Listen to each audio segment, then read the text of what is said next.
This picture is from a missile launch in North Korea. This one missile can cost a country about $30 million. They did 33 of these test launches just last year. How can a country with so many people living in absolute poverty afford it? Here's how. Let me take you back to the start of the Cold War. North Korea was very friendly with communist countries.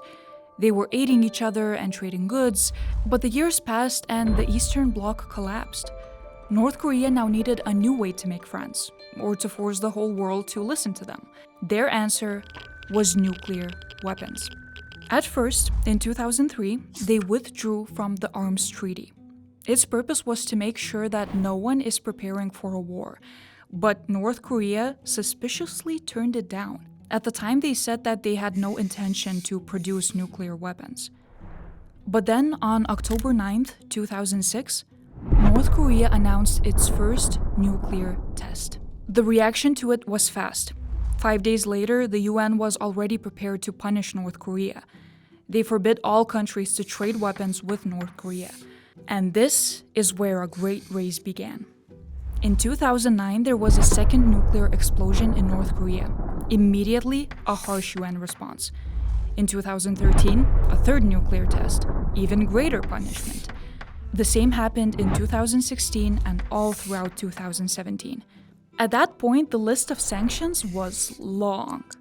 It's not just weapons, but metal overall.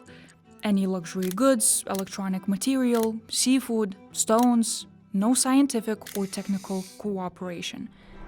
The goal was to make sure that North Korea doesn't have technology and money to build weapons. But North Korea has found a way, and it is an interesting one. You probably know that most North Koreans are shut off from our global internet. 99.9% of the population can't access it.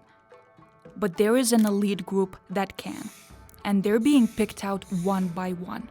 North Korea identifies gifted students, those who are great in math and science. Then they can enter a special IT training school.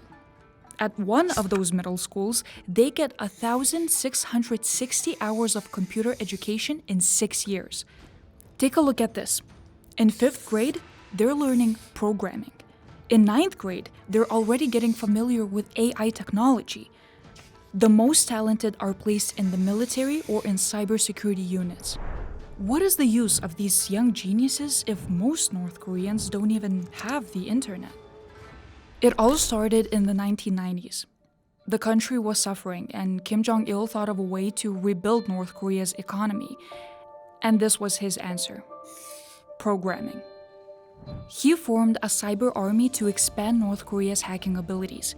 And then he sent these talented hackers to China, India, Cambodia. We usually imagine hackers that want to steal secret information or create chaos. But North Korea sent them with one single purpose: to earn money for the country. And you won't believe how successful they are. The most famous now is the Lazarus Group, which the FBI says is completely North Korea sponsored. The hack you probably heard about is the Sony Pictures one. Sony was preparing to release a movie called The Interview. It's a silly comedy where two characters are planning to kill a North Korean leader. And then Sony got hacked. 8,000 computers were immediately damaged and lost. 5 unreleased Sony movies were dumped on the internet. The internet was flooded with addresses, phone numbers, and social security numbers of employees. This has been a disaster, but now they're up to worse things.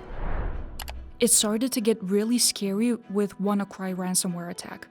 Hackers infected millions of computers in 150 different countries and then asked for ransom in Bitcoin. They kept finding new and innovative ways to attack. The attacks and money kept growing.